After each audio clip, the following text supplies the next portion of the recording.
Vários assuntos importantes, você é o nosso convidado especial. Para começar, a campanha eleitoral na Venezuela entrou no último dia hoje. Nicolás Maduro e também Edmundo González concentraram as agendas na capital Caracas. A eleição está marcada para o próximo domingo e, de acordo com o Conselho Nacional Eleitoral, mais de 20 milhões de pessoas estão aptas a votar. Vários aspectos e informações para a gente refletir e trazer aqui para a nossa audiência. Luiz Felipe Dávila, preparado aqui no estúdio em São Paulo. Dávila, seja muito bem-vindo, uma ótima noite a você. Os dois adversários concentraram as agendas na capital Caracas, região metropolitana da capital, concentra 8 milhões de pessoas. O país tem 28 milhões de indivíduos, de cidadãos. O que a gente precisa considerar em relação à reta final de campanha e as perspectivas para domingo? Muitos entendem que será um processo eleitoral fraudulento, mas existe a chance de nós nos surpreendermos? Boa noite, Caniato. Boa noite, Beraldo. Boa noite, nosso delegado Palumbo e a nossa querida audiência.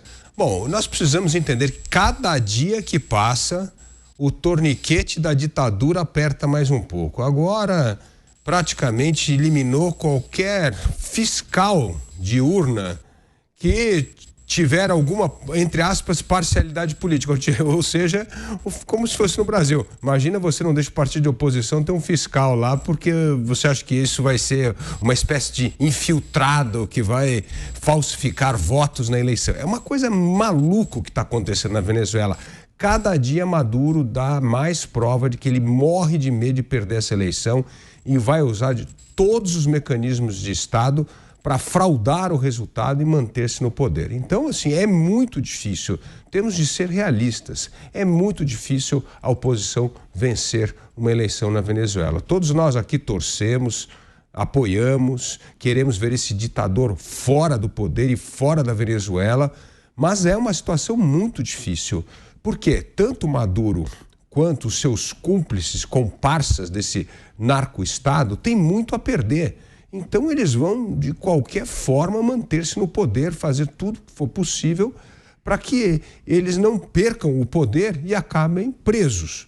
Então eu entendo que é, sim, uma eleição na qual a oposição terá muita dificuldade de sair vencedora. Mas vamos torcer, porque em eleição pode acontecer qualquer surpresa, mesmo em ditaduras. Também com a gente o Cristiano Beraldo. Beraldo, seja bem-vindo. Ótima noite a você, Beraldo, que protagonizou hoje, durante o Morning Show, embates com a bancada progressista aqui da Jovem Pan News. Leia-se Felipe Monteiro, né, Beraldo? Seja bem-vindo. Último dia de campanha eleitoral na Venezuela.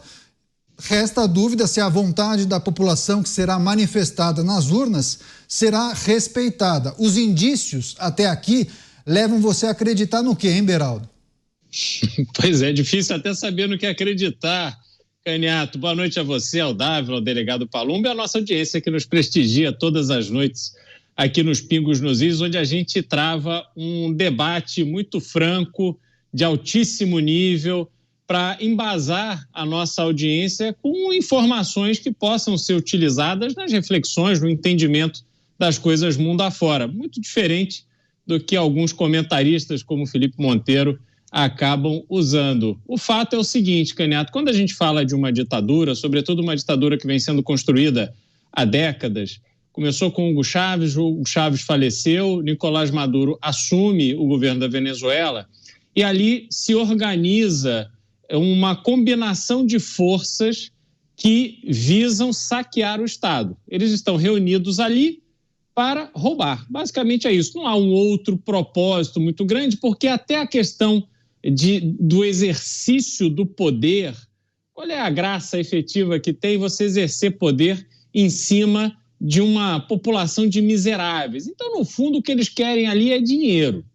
E aí, essa quadrilha que se forma para dar sustentação ao governo, primeiro de Hugo Chávez e agora de Nicolás Maduro, é uma quadrilha que tem seus próprios interesses, cada um a seu momento. E conforme vai avançando a idade dessas pessoas que fazem parte dessa turma, os novatos vão chegando e os interesses vão se moldando, vão modificando. Claramente, por todos os movimentos que a gente está vendo de Nicolás Maduro, essa liga, essa super bonder que colava todas essas peças juntos, ela está fraca, ela está cedendo. E aí Nicolás Maduro vem tentando fazer de tudo para impedir que ele seja derrotado nessas eleições. Num esforço que, se a gente pensar friamente, gera dúvidas realmente, porque ele nunca precisou disso. Ele simplesmente mandava ali fazer a eleição, pronto, acabou. Ele não tinha dúvida sobre a vitória. E agora ele parece estar com essa dúvida. O que me leva a acreditar que, sobretudo, o Exército não o apoia mais de forma unânime. E aí podem haver essas forças que vão fazer esfarelar esse governo de Nicolás Maduro. Vamos ver, a gente não consegue definir, cravar um resultado, porque uma eleição assim, ela não tem lógica. Ela tem o efeito da fraude, ela tem efeito do excesso de poder na mão de um ditador como Nicolás Maduro. Nenhuma pessoa consegue cravar qual será o resultado. A gente fica aqui vendo os elementos, tentando esclarecer para a nossa audiência quais são os pontos mais importantes para provocar reflexão. Sem dúvida alguma, e esse aspecto destacado pelo Beraldo é muito importante. A gente precisa olhar para as Forças Armadas. Será que quem caminhou ao lado de Nicolás Maduro de mãos dadas continua junto a ele ou não? Houve algum rompimento? Isso pode determinar, inclusive, o resultado do próximo domingo. O delegado Palumbo também com a gente. Delegado, seja bem-vindo, uma ótima noite a você. Reta final dessa campanha eleitoral na Venezuela. Será que o esforço da oposição vai surtir algum efeito? Enfim, é a pergunta que muitos fazem, porque em condições normais, qualquer um que disputasse com Nicolás Maduro um espantalho, se colocasse um espantalho, ele venceria.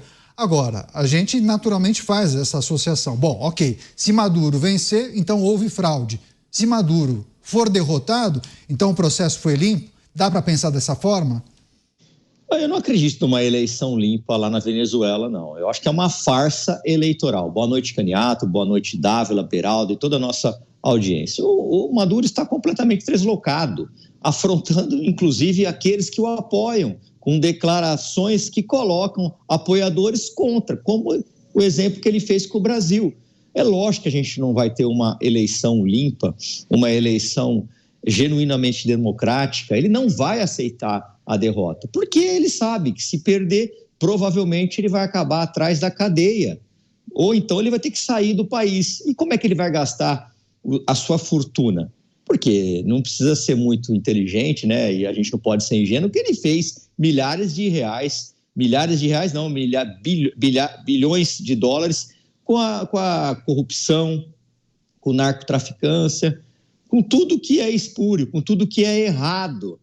Ele arrecadou muito dinheiro. Para você mandar 200 toneladas a 300 toneladas de drogas para os Estados Unidos, especialmente a cocaína pura, isso aí se você arrecada bilhões. Né? E onde que ele vai gastar esse dinheiro se ele perder as eleições? Então ele está completamente desesperado. As pessoas que foram votar, que irão votar, eles vão ficar persuadidas por gente do próprio governo. E eu tenho certeza absoluta que ele não vai deixar as pessoas de fora meter o bedelho, como a gente costuma dizer, na eleição da Venezuela, como ele já falou isso claramente, aí, inclusive mandando indiretas ou diretas para o governo brasileiro. Vai ser uma eleição pautada aí na fraude, não é eleição, na verdade, é uma fraude eleitoral, e a gente tem que tirar, né? A gente, que eu digo, o mundo tem que tirar esse ditador do comando da Venezuela. Afinal de contas, tá todo mundo sabendo o que ele está fazendo, né? E parece que ninguém tem muita vontade política de se meter nesse assunto. Muito pelo contrário, né? Aqui no Brasil, num passado muito recente, o governo acabou recebendo eles de tapete vermelho. Pois é, nós já elencamos aqui nos últimos programas as manobras, as artimanhas de Nicolás Maduro para dificultar a fiscalização do processo eleitoral e até impedir que venezuelanos consigam registrar o voto. Muitos estrangeiros queriam retornar ao país para exercer o seu direito de cidadão e votar, mas muitos estão encontrando dificuldade. O Dávila trouxe há pouco a informação, eu vou reforçar, porque o governo de Nicolás Maduro tem dificultado a entrada de eleitores para acompanhar eventuais violações desse processo eleitoral durante a votação, ali na sala de votação. Essa denúncia foi feita por observadores locais e acontece há 3 dias das eleições. A legislação da Venezuela, alterada há poucos meses da votação, define que só pode participar um eleitor que saiba ler, escrever e não ser vinculado a nenhum serviço eleitoral. A ONG Acesso à la Justicia afirma que a decisão é claramente ilegal, pois tais regras deveriam ser votadas pelo Congresso e também sancionadas em uma lei. Dávila, você trouxe a informação há pouco dessa dificuldade dos fiscais eleitorais acompanharem todo o processo. A gente poderia também relembrar a nossa audiência, somar a essa lista a dificuldade de observadores internacionais, órgãos internacionais que tradicionalmente acompanham processos eleitorais em vários países, de não terem autorização para entrar no país. Enfim, para quem teve um suspiro de esperança de que as eleições na Venezuela poderiam transcorrer sem interferência, é melhor cair na real, hein? É verdade. Aliás, é bom lembrar aqui que há uma semana atrás, a Maria Corina Machado estava fazendo campanha num lugar e uma pessoa a hospedou na sua casa. A polícia de Maduro foi lá e prendeu o sujeito como terrorista por ter hospedado uma apoiadora do candidato de oposição, porque a Maria Corina Machado não pode ser candidata oficial. Então veja que absurdo que está o grau de violência e de intimidação na Venezuela. Por isso que eu digo, é o governo usando a máquina do Estado para intimidar, fraudar e não deixar que haja eleições limpas na Venezuela, porque qualquer eleição semi-limpa é a derrota de Maduro. Nós sabemos disso. O povo venezuelano... Como é que o povo venezuelano vai reeleger um ditador que 80% da população vive debaixo da miséria? Não, é óbvio que não vai votar. Todo mundo quer uma vida melhor. Então é a fraude mesmo. Agora, 2 coisas importantes. Primeiro, que Maduro suspendeu, inclusive, Alberto Fernandes, da Argentina, de ser mais um dos ali vigilantes internacionais para legitimar a eleição, só porque o Fernandes disse uma coisa: bom, se Maduro ganha, ele fica no poder, se perde, tem que ir embora. E ele achou que isso era uma interferência indevida na eleição da Venezuela. É um absurdo a situação que está na Venezuela. Então, não tem como achar que nós vamos ter um mínimo de legalidade e de lisura nesse processo eleitoral. Verdade, o que surpreende, porque Fernandes, historicamente, sempre foi um aliado de Maduro e da turma progressista da América Latina. Agora, Beraldo, a gente tem, claro, acompanhado essas manobras e ações de Nicolás Maduro para dificultar a verificação do processo eleitoral na Venezuela. Enfim, fica evidente que ele não quer nenhuma fiscalização, nenhum tipo de observador, inclusive dificultando o trabalho dos fiscais eleitorais voluntários, algo que é previsto na legislação venezuelana. Mas, enfim, são claros os sinais de que será um processo fraudado. Aquela coisa, né? Que os olhos não veem, o coração não sente. Mas o povo, meu amigo... Pois é, Canhoto. Agora, as eleições, na verdade, elas vão servir de desculpa, ou para um acerto melhor dessa quadrilha, né, como eu me refiro a essa turma que comanda a Venezuela, ou então para rifar Nicolás Maduro do poder. O que eu não sei é se essas pessoas que estão certamente ascendendo, porque com o passar do tempo esse é um movimento natural, essas pessoas mais novas que vão ascendendo ao poder, se elas estão vendo algum tipo de possibilidade de acerto com a oposição, ou se, enfim, vão tentar simplesmente tirar o Maduro agora e depois ver o que fazem. Mas eu não acho que a eleição ela terá tanto assim a ver com o resultado real, legítimo das urnas. Eu acho que ela terá mais a ver com esse arranjo ali no entorno que pode puxar o tapete de Nicolás Maduro. Talvez eles já estejam por cima do processo de votação, do processo eleitoral, e, na verdade, eventualmente até o que eles estejam fazendo ali é um movimento antifraude para impedir a permanência do Nicolás Maduro. É muito difícil, como eu disse, a gente saber detalhes, a gente ter informações precisas sobre o que está acontecendo. Mas a minha leitura, vendo esses movimentos, com base em outros eventos que a gente já viu acontecer no mundo, A minha leitura é que talvez realmente haja um desejo desse núcleo duro do poder em tirar Nicolás Maduro. Não, e eu acho um belíssimo questionamento que a gente precisa fazer esse exercício. E se no final das contas Maduro for derrotado? E aí? O que os vencedores farão? A gente precisa trazer isso também para refletir com o nosso público. Trouxemos, inclusive, o Dávila, há 2 ou 3 dias, falou sobre uma eventual saída honrosa. Maria Corina Machado chegou a se pronunciar sobre isso.